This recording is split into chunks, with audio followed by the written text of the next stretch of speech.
वणक्कम, Yeah. नमस्कार, सत Shri But अकाल, मॉर्निंग। आप सभी का ऑल्टरनेट मीडिया में फिर से स्वागत है। हमारे साथ जुड़े हुए lieutenant general doctor Pradeep Singh Nair sir. Nair sir has worked in areas very difficult terrains, north east, Nepal, China और ये सब एरिया जो हमारा नॉर्दर्न बॉर्डर्स की तरफ है, basically associated with the Chinese people, PLA, people's liberation army. Sir is also author and columnist. इसके साथ साथ ही is associated with many think tanks and also with defence intelligence. And थोड़ा उसको इन्वर्टेड एंड ब्रैकेट में बोलूंगी क्योंकि कई बार सम ऑफ द गेस्ट से कि नहीं नहीं गायत्री ये बात नहीं बोलनी है, but yes, this is how it works. And एक बहुत इंटरेस्टिंग सर मुझे अभी रिसेंटली जानने को मिला था, एक मेरे सामने ही वो आया था। सो आर्मी में ऐसा होता है कि the person who retires, like lieutenant general who retire, they're supposed to give confidential reports about the juniors who are supposed to be succeeded, जिनको अपॉइंट करना है हायर पोजीशन पे। And this always happens, like if sir retires or the others who have retired, they're supposed to help the army in the background about the people who are about to be appointed in other capacities, and also in the same capacities. So ये बहुत सारे काम चलते हैं, and that is why probably our army is so strong, touch wood जिसको हम बोलते हैं, so strong, so robust. And शुरू करते हैं मुद्दा। आज का मुद्दा है बड़ा इंटरेस्टिंग, बड़ा मजेदार, और स्टार्ट करेंगे सर बुद्धिस्ट को लेके। Buddhist are one of the most peace loving people across the world. Myanmar के बुद्धिस्ट, गया के बुद्धिस्ट, तिब्बत के बुद्धिस्ट, धर्मशाला के बुद्धिस्ट, ये सभी बुद्धिज्म से हैं, सब गया से निकले हुए हैं, पर सब अलग अलग हैं, उनमें थोड़ी थोड़ी वेराइटी है।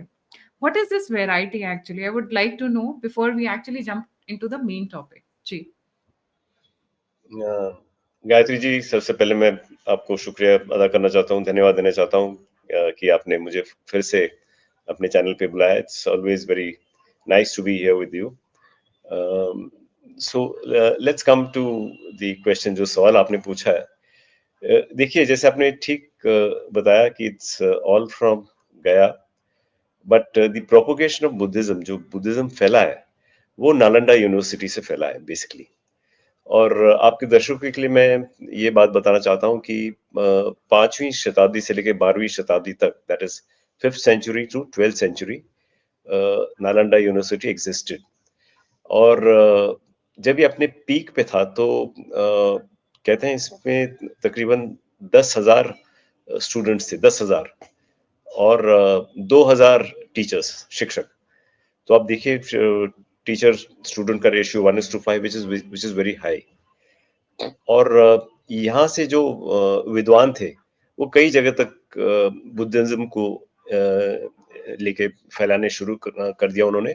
साउथ ईस्ट एशिया में, जैसे आप जानते हैं, म्यांमार जिसका आपने जिक्र किया, म्यांमार, वहां से नीचे साउथ, थाईलैंड, कंबोडिया, यहाँ वियतनाम, हर जगह। लेकिन आज हम बात केवल करेंगे तिब्बत की। और तिब्बत में ये बुद्धिज्म पहुंचा 8वीं शताब्दी में, 8th सेंचुरी। और उसके बाद ये बढ़ता गया और इसका एक अलग किस्म का ये बुद्धिज्म बना। हालांकि दी ओरिजिन रिमेन्स नालंदा, लेकिन जहां जहां ये बुद्धिज्म गया, जैसे श्रीलंका में गया महायाना बुद्धिज्म, तो एक बुद्धिज्म के अलग अलग सेक्ट्स बने। बट द सेमिनल आइडिया, जो बेसिक आइडिया जो है बुद्धिज्म के बीच, वो सेम ही है हर जगह। लव, कंपैशन, नॉन वायलेंस, जो बेसिक टीचिंग्स थे बुद्धा के, वही रहा है। अब दोबारा मैं आपको बताना चाहता हूँ, तिब्बत का अगर आप सोचे तो तिब्बत में भी 4 अलग सेक्ट्स हैं बुद्धिज्म के, 4 अलग strains. They are the Kagyu, Gelug, then Nyingma, और एक और है साक्या। ये 4 सेक्ट्स हैं बुद्धिज्म की। और जो अभी के दलाई लामा है, 14वें दलाई लामा, ये गेलुग सेक्ट के हैं। और शायद आपने सुना होगा येलो हैट, रेड हैट, ये अलग अलग हेड गियर्स ये पहनते हैं। इन्हीं सेक्ट्स के भी डिविजन्स हैं। But overall they are all Tibetan Buddhist. एक ही किस्म का बुद्धिज्म है वैसे अगर देखा जाए तो। जी sir, why I asked about the different sects, क्योंकि तिब्बत में 4 सेक्ट के बुद्धिस्ट हैं and Dalai Lama belongs to one of them. और दलाई लामा को लेकर इस वक्त बहुत प्रॉब्लम चल रही। तो क्या ये चारों ग्रुप जो हैं वो अच्छे से रहते हैं? दे हैव राइवलरी कि भाई हमारे ग्रुप का बंदा हुआ है वो दलाई लामा बनेगा, ऐसा इंटर राइवलरी? इंटर राइवलरी नहीं, कोई कोई राइवलरी नहीं है। जो बेसिक टीचिंग है बुद्धिज्म की, love, compassion, understanding for each other, non violence, ये बेसिक टेनेट्स है जो बुद्धिज्म के हैं और बुद्धा जी ने ये सिखाए थे। उन्हीं आदर्शों पे बुद्धिज्म चलता है। So coming to the main The topic, main topic. Tibet is focus of Bharat. Tit for tat policy, Pahalgam से पहले और पहलगाम के बाद बहुत चेंज हुआ है भारत की policy towards China, and that can be seen in number of ways. जी सर। देखिए, पहलगाम के बाद जो ऑपरेशन सिंदूर जो हमने किया था, इसके बारे में कुछ ही दिनों पहले हमारे एक सर्विंग डिप्टी चीफ ने कुछ बातें बताई कि हालांकि बॉर्डर एक था, सीमा एक थी, लेकिन हम 3 अलग-अलग दुश्मन के साथ हमारी लड़ाई थी। पाकिस्तान के अलावा चाइना और तुर्की का भी इसमें काफी हद तक हाथ था, और चाइना खासकर इंटेलिजेंस रिपोर्ट देती रही रियल टाइम, जिससे पाकिस्तान को ये पता चला हमारे मूवमेंट्स कहाँ पे हैं, चाहे वो हमारे एयरक्राफ्ट्स के हों या किसी और ट्रूप्स के, चाहे वो नेवी के शिप्स के भी हों। तो ये रियल टाइम इंफॉर्मेशन, ये चाइना के अपने सैटेलाइट्स हैं स्पेस में, जिसके जरिए ये पाकिस्तान को खबर देती रही। और and if you get real time information, it's a major advantage. काफी इससे फायदा होता है, क्योंकि आप अपने ट्रूप्स के एडजस्टमेंट्स, वेपन्स के adjustments, aircraft movements, air defence cover, ये सब इसके मुताबिक आप चेंज कर सकते हो, डायनामिक रख सकते हो। तो ये बहुत इम्पोर्टेंट या जरूरी मदद उनको मिली है। अगर ये देखा जाए उसके बाद, इट जस्ट हैपन कि दलाई लामा जी का ये 90th 90वां बर्थडे था, ऐतिहासिक। इसमें दुनिया से कई लोग आए थे, और अमेरिका की 3 अलग प्रेसिडेंट ने, belonging to both Republican Democratic party, उन्होंने वीडियो मैसेजेस, संदेश भेजे, बर्थडे विशेस, जिसमें बिल अच्छा, this Clinton ji 90th birthday US presidents was sending, even the previous ones. ये मैं बता रहा हूँ आपको, ये बिल क्लिंटन, बराक ओबामा और जॉर्ज बुश, इन तीनों ने वीडियो मैसेजेस भेजी हैं, और साथ साथ हमारे प्रधानमंत्री जी ने भी भेजे थे मैसेजेस। लेकिन जो अमेरिकन प्रेसिडेंट्स ने जो संदेश भेजा था, उसके बारे में तो चाइना ने कुछ कहा नहीं, चुप रहे हैं। लेकिन हमारे प्रधानमंत्री के विश करने के लिए इन्होंने ये कहा कि ये तिब्बत एक अंदरूनी मामला है और इसमें किसी को दखल अंदाजी नहीं करनी चाहिए। तो ये बड़ी आश्चर्य की बात नहीं, बल्कि हंसने की बात है कि कैसे अगर किसी को किसी के जन्मदिन पे अगर कुछ कहा जाए, विश किया जाए, तो वो तिब्बत के अंदर दखल अंदाजी करना कैसे माना जा सकता है, आप बताइए। हालांकि जहां तक मुझे याद है, प्रधानमंत्री जी ने केवल ये कहा कि on his 90th birthday, tweet किया था शायद उन्होंने, I wish the Dalai Lama the very best on his birthday, he is a symbol. ये इंग्लिश में लिखा है ट्वीट, इसलिए मैं इंग्लिश में बता रहा हूँ। ही is a symbol of love, compassion, patience and moral discipline. Not only is that, but एक और उन्होंने बात बताई थी कि cutting across all religions, he is respected by everyone. बस इतनी सी बात। आप मुझे बताइए, कोई कह सकता है इसमें क्या गलत बात है? ये तो नॉर्मल विशेष है, लेकिन इसको कहना कि ये तिब्बत के अंदरूनी मामलों में दखलंदाजी देना, ये बिल्कुल ही गलत है। तो विश करने पे इतनी प्रॉब्लम हो गई सर, जिस दिन एक्चुअली में तिब्बत में हम कुछ करेंगे उस दिन में क्या होगा? उनको तो पाकिस्तान के साथ बड़ा मजा आता है गेम खेलने में, अरुणाचल के सारे नाम चेंज करने में बड़ा मजा आता है। देखिए, शायद दुनिया जानती नहीं है, या आपके कुछ एक दर्शक जानते नहीं होंगे कि Tibet is a very big irritant, एक कांटा है उनके लिए। और उन्होंने इसी शब्द का इस्तेमाल भी किया है। चाइना ने इसी शब्द का इस्तेमाल किया है कि Tibet is the thorn in the Indo in normalisation of Indo China relationship और साइनो इंडियन रिलेशनशिप। तो ये वाकई में तिब्बत एक कांटा है उनके लिए।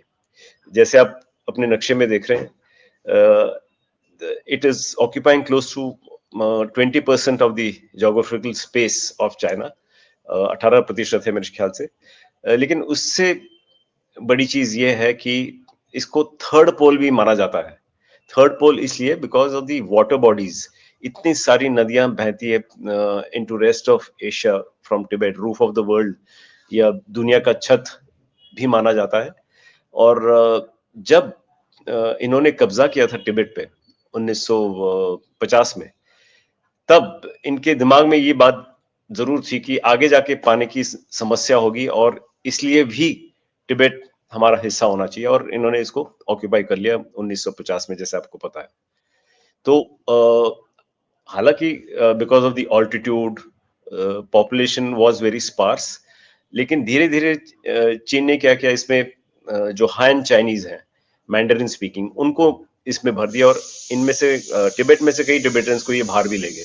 तो this is a process of sinicization, यानी कि तिब्बत को भी चाइना जैसे बनाना। मैंडरिन स्क्रिप्ट भी यहाँ पे इंट्रोड्यूस किया गया, और जो तिब्बतन स्क्रिप्चर्स है इसको धीरे धीरे हटाने की कोशिश कर रहे हैं। तो ये कोशिश कर रहे हैं कि ये बाकी हैन चाइनीज की तरह ही बन जाए, लेकिन ये कोशिश इनकी केवल यहाँ नहीं है, आपको पता है बाकी अलग जगह में भी है। शिनचैंग में भी यही कर रहे हैं, और वहां भी काफी उनको रेजिस्टेंस मिल रहा है। तो ये एक नीति है चाइना की, जो ये कई सालों से ये सोच के इसका भी इम्प्लीमेंटेशन कर रहे हैं। सर एक्चुअल लैंड कितना है people, before moving forward, Tibet का एक्चुअल लैंड तो बहुत ज्यादा नहीं है, बिकॉज यहाँ पे इतने सेपरेटिस्ट मूवमेंट्स हैं। I would like to share something on the screen before we move to the next point कि बहुत Tibet, China doesn't exist if all the people get their ways. Xinjiang निकालिए, शिनचैंग निकालिए, तिब्बत निकालिए और मंगोलिया निकालिए। जो बचा क्या मंगोलिया फिर? का, हाँ, these are the troubled areas.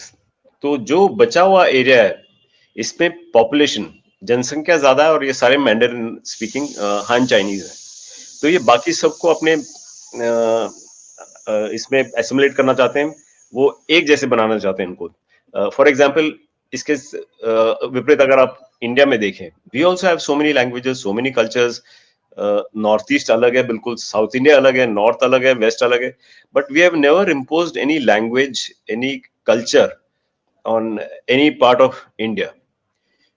Everyone is following his own culture, language, tradition, whatever. So that is one fundamental difference, फर्क हमारे और चाइना के बीच में। जी sir, coming to the point of Tibet, please elaborate more how India is, India कैसे अपना जो तिब्बत के अंदर है वो गेम बढ़ा रही है। Now we are ready to play games with Tibet, क्योंकि चाइना ने हमें कहीं स्कोप नहीं छोड़ा है। इवन इन शंघाई कॉर्पोरेशन, अभी जब जयशंकर जी गए हुए थे, उन्होंने पहलगाम का पहले बिल्कुल मेंशन नहीं किया, अब शंघाई का मेंशन खुद जयशंकर जी ने किया है। जी, तो तिब्बत को लेके हम कैसे अपना वो बढ़ा रहे हैं, एग्रेशन बढ़ा रहे हैं? मैं समझता हूँ हमें कोई एग्रेशन बढ़ाने की जरूरत नहीं है। वो अपने आप ही internally there is so much of disquiet, so much of hatred for China, इतने इतना गुस्सा रोष है उनमें, कि ये अपने आप ही, उदाहरण के तौर पे अगर मैं कहूँ, जैसे आपको पता है, मीडिया को आप फॉलो कर रही होंगी, कि इस 90th बर्थडे में इन्होंने ये एक और बात बताई थी दलाई लामा जी ने, कि एक सक्सेशन होगा मेरे बाद, एक दलाई लामा होगा, और जिसे कि चुनने वाला होगा मेरा एक ट्रस्ट जो इन्होंने क्रिएट किया है 2005 में शायद, 2015 में शायद ये ट्रस्ट किया था, Gaden Phodrang trust. This is a trust जो धर्मशाला में है। तो इसके जो लोग हैं, इंपॉर्टेंट मेंबर्स, और जो विद्वान है, जो लामा है तिब्बत में और भी जगह पे जहाँ भी टिबेटन्स है, चाहे वो धर्मशाला में हो या इंडिया में भी और भी कई जगह हैं जहाँ टिबेटन्स है, वहां भी लामाज हैं। तो इन सब के ओपिनियंस लेने के बाद जो एक दलाई लामा चुना जाएगा, और दलाई लामा का चुनने का प्रोसीजर भी एक अलग सा होता है, जो सक्सेशन कहते हैं। इनफैक्ट ये जो सिस्टम है इसको टुल्कू सिस्टम कहते हैं। सक्सेशन, एक दलाई लामा अगले दलाई लामा के बारे में कुछ एक हिंट्स मोटे तौर पे छोड़ के जाते हैं, लेकिन जब वो गुजर जाते हैं दलाई लामा, उसके बाद ये सारे जो मंक्स हैं ये कई चीजों का इस्तेमाल करते हैं, कॉन्स्टलेशंस, ड्रीम्स, सम फोरसाइट, विजन, जो इनको लामास को सबको आते हैं कि कहाँ पे है अगला Dalai Lama. Based on that Dalai Lama को चूज किया जाता है। तो ये जो प्रोसेस है ये चला आ रहा है कई सेंचुरी से आ रहा है, जब से ये दलाई लामा का इंस्टीट्यूशन क्रिएट किया गया है 16वीं शताब्दी में, तब से ये चला आ रहा है। लेकिन चीन ने एक 2007 में एक इन्होंने एक लॉ पास किया, एक जिसमें इन्होंने कहा कि जो दलाई लामा और पंचन लामा जो हैं वो communist party, Chinese government select करेगी, वो बताएगी कि अगला दलाई लामा कौन सा होगा। और इसके लिए ये कोई एक मिंग डायनेस्टी के समय 8वें और 10वें दलाई लामा को एक अर्न सिस्टम यानी कि लॉटरी सिस्टम से इन्होंने चूज किया था मिंग डायनेस्टी के टाइम में। और उस समय ये था कि जो तिब्बत था, तिब्बत के ऊपर ये मंगोलिया वाले जो मंगोल्स हैं वो हमला कर रहे थे, तो उन्होंने चिंग डायनेस्टी की मदद ली थी। तो चिंग डायनेस्टी और तिब्बत के रिलेशंस काफी अच्छे थे, तो ये एक सुझाव दिया था उन्होंने कि एक लॉटरी सिस्टम करते हैं, गोल्डन अर्न, एक घड़ा, पॉट, जिसमें कि जो प्रोस्पेक्टिव जो हो सकते हैं दलाई लामा बन सकते हैं उनके नाम डाले जाएंगे, और उसमें से उस गोल्डन अर्न से निकाला जाएगा और वो दलाई लामा बनेगा। तो ये हिस्टोरिकली हुआ था 8वें और 10वीं दलाई लामा के समय। उसके उसके बाद कभी नहीं हुआ ये। उसके बाद जो मैंने आपको पहले बताया था उसी तरीके से दलाई लामा चूज किए जा रहे हैं। और अब भी यही उन्होंने बात बताई, और चाइना ये कह रहा है नहीं नहीं नहीं, ये जो गोल्डन अर्न वाला सिस्टम है उसको फॉलो किया जाएगा। तो आगे बढ़कर ऐसा एक मौका आ सकता है जिसमें एक सक्सेशन बेस्ड ऑन अभी के जो 14वें दलाई लामा ये जो बताएंगे उनके हिंट्स के ऊपर जो ये लामा सिलेक्ट करेंगे, एक वो होगा, और एक जो चीन शायद सिलेक्ट करेगा, जैसे उन्होंने पंचन लामा सिलेक्ट किया था 1995 में। तो ऐसी नौबत आएगी कि दो दलाई लामा हो सकते हैं। तो ये जब होगा, जो चीन का चुना हुआ जो दलाई लामा होगा, क्योंकि ये head of the complete Tibetan Buddhism है, तो अगर आपने, it is like Pope in Christianity, अगर you can't have a country like Italy can not decide who the Pope is. एक मैं उदाहरण दे रहा हूं आपको, no government can choose, there is a system in place, बाकी पोप्स बाकी जो प्रीस्ट वगैरह हैं उसको सिलेक्ट करते हैं। उसी तरह यहाँ पे भी अगर दो दलाई लामा होंगे, जैसे अभी दो पंचन लामा, एक पंचन लामा जो दलाई लामा ने चूज किया था 11वां पंचन लामा, वो तो गायब ही हो गया 1995 में, 6 दिन के अंदर ही गायब हो गया।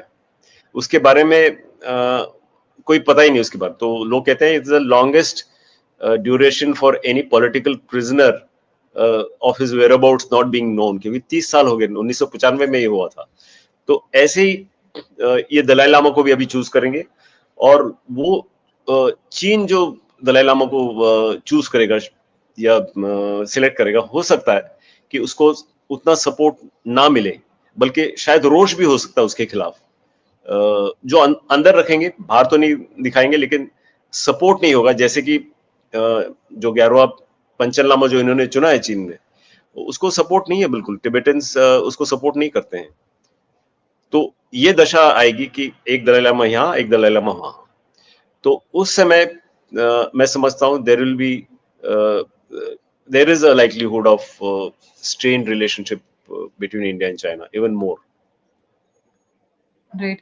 एंड रिसेंटली जब मिलिट्री हेलीकॉप्टर में दलाई लामा गए थे, तो उस चीज को मिलिट्री हेलीकॉप्टर का इन्होंने बड़ा इश्यू बना लिया था सर, कि why is he going in the arm forces He helicopter. was sorry, in an aircraft, military plane, Air Force military plane he was aircraft. taking. जी। क्योंकि देखिए, one is he is a very revered person, बहुत respect है उन्हें, और हो सकता है, I mean I am just speculating, I don't know why in a military plane, could be because of weather, ये वो, and because he's a special guest of India. uh, there is no harm in taking him in a Air Force plane जो आप background में देख रहे हैं. तो लेकिन इसको वो ट्विस्ट करके ये कह रहे हैं ये मिलिट्री एंगल है, ये वो, ऐसा शायद कुछ भी नहीं है. शायद वो सोच रहे हैं ये एक सिंबॉलिक तौर पे हम मिलिट्री एयरक्राफ्ट में इन्होंने भेजा सीकिंग मिलिट्री कन्फ्रंटेशन, ऐसा कुछ नहीं है. इट इज जस्ट वो हमारे गेस्ट हैं, वो उन्होंने लद्दाख जाना था 40-45 दिन के लिए, अब वहां पे हैं. और ये पहले भी करते आ रहे हैं. तो he will be there preaching during this period of 40-45 days that he is there. And सबसे बड़ा पॉइंट तो सर आया था अरुणाचल के सीएम का.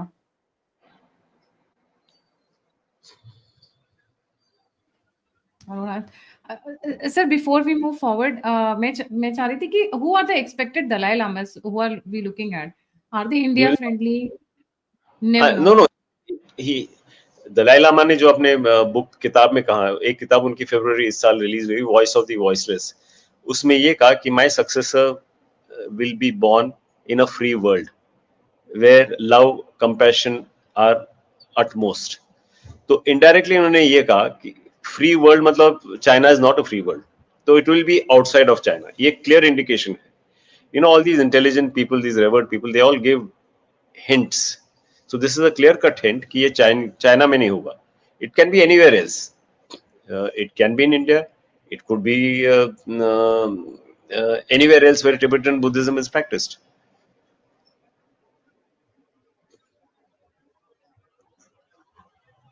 So coming to the Arunachal Pradesh CM statement. Why did he say India does not have a border with China? Was it with the central government's uh, recommendations, or was it just like that? देखिए, भारत सरकार ने ये स्पष्ट किया है कि ये जो दो हमारे इम्पोर्टेंट मिनिस्टर्स गए थे, they have gone in personal capacities. और जो अरुणाचल के सीएम साहब ने, पेमा खांडू जी ने कहा है, वो बिल्कुल, I mean there is nothing wrong. Tibet was never part of China, जो चाइना हर समय क्लेम करता है. अगर आप चाइना टिबेट को हटाए चाइना से, जैसे आपने नक्शा कुछ समय पहले दिखाया, so then we don't share any boundaries with China at all. It is Tibet that we share boundaries with, and it is with Tibet that there is a greater cultural century-old connect that we have with the people of Tibet, rather than the Han Chinese. Whenever the Han Chinese or Mongols have gone into Tibet, it has always been, it has been followed by violence, wars, battles. But what has India taken? India has taken Buddhism. India has the people from Nalanda have preached peace and coexistence and all of that. So that is an important soft power जो हमारे पास है, जो चीन के पास नहीं है.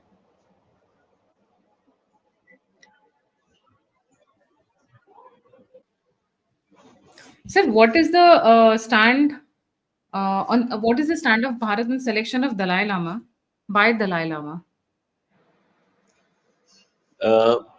India has not expressed anything. In fact, जहाँ तक मेरा ख्याल है, इंडिया ने केवल यही कहा कि रिलीजियस मैटर्स में हम ना ही कमेंट करेंगे, ना इंटरफेयर करेंगे.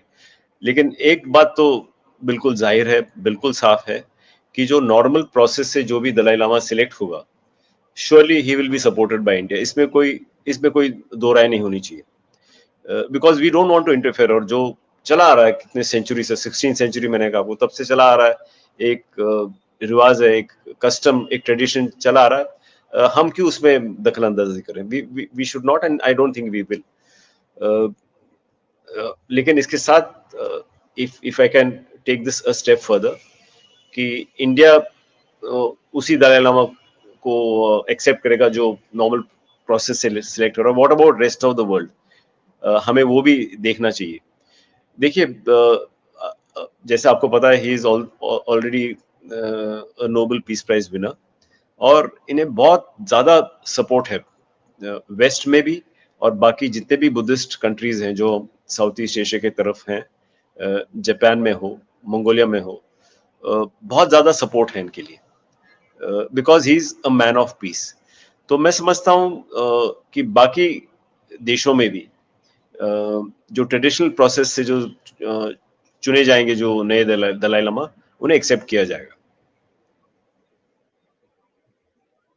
Sir, US is also making its moves in Tibet. How do you see that?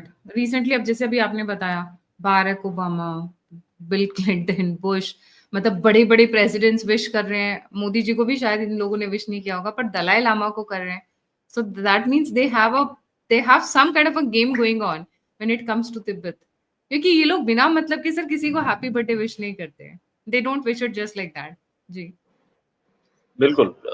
और यहाँ मैं आपके दर्शकों को ये बात बताना चाहता हूँ कि जो अमेरिकन सपोर्ट है, यूएस सपोर्ट, ये आज का नहीं है।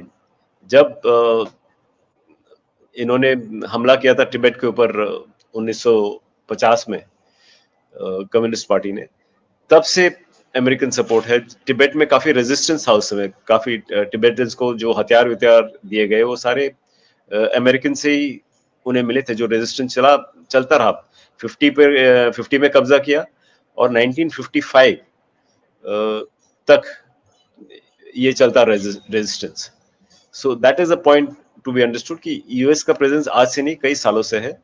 और आगे भी अगर कोई ऐसी बात होती है जहां ये अगर टिबेटन्स को ज्यादा सप्रेस या ऑप्रेस करने लगे चाइनीज, तो अमेरिकन सपोर्ट जरूर होगा। So maybe at that point India and US will be on the same page. We may not be as forceful, as proactive, and there is really no need to be, but surely in terms of acceptance कि किस Dalai Lama को हम accept करते हैं, we should be of the same view.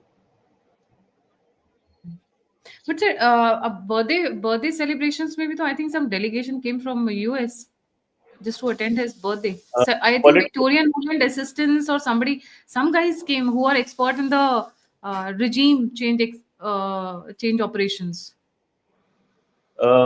देखिए, possibly मैंने ये I have not read of any political appointee or anybody coming there, but surely there was a huge number of Americans.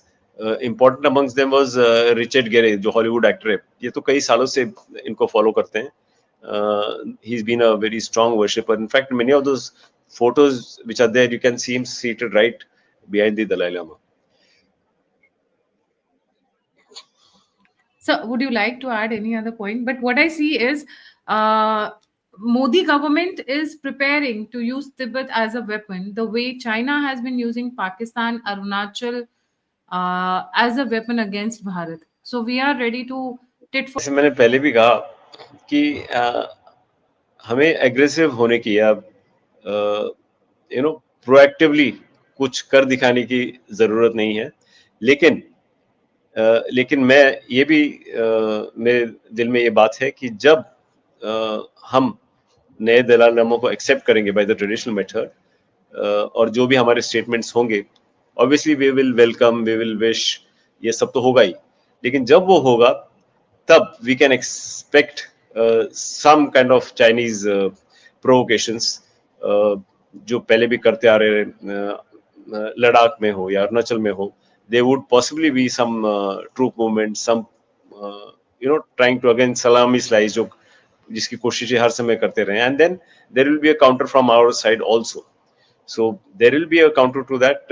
India will not take it lying down. So I think it will be more reactive if China does anything. But otherwise, जैसे मैंने आपको शुरू में कहा, हमें कुछ करने की जरूरत ही नहीं है, क्योंकि सपोर्ट इतना ज्यादा है दलाई लामा को। चीन शक्ति का इस्तेमाल कर सकती है, फौज का इस्तेमाल कर सकती है, लेकिन जो इनके दिलों में बसा है दलाई लामा के लिए, जो प्यार बसा है तिब्बतन्स के बीच, वो उसे बुझा या मिटा नहीं सकते। And that will be the strength of the Tibetans. जी जी, thank you so much sir for joining. जाने से पहले सभी व्यूअर्स से रिक्वेस्ट है, प्लीज लाइक, सब्सक्राइब और शेयर करना ना भूलें।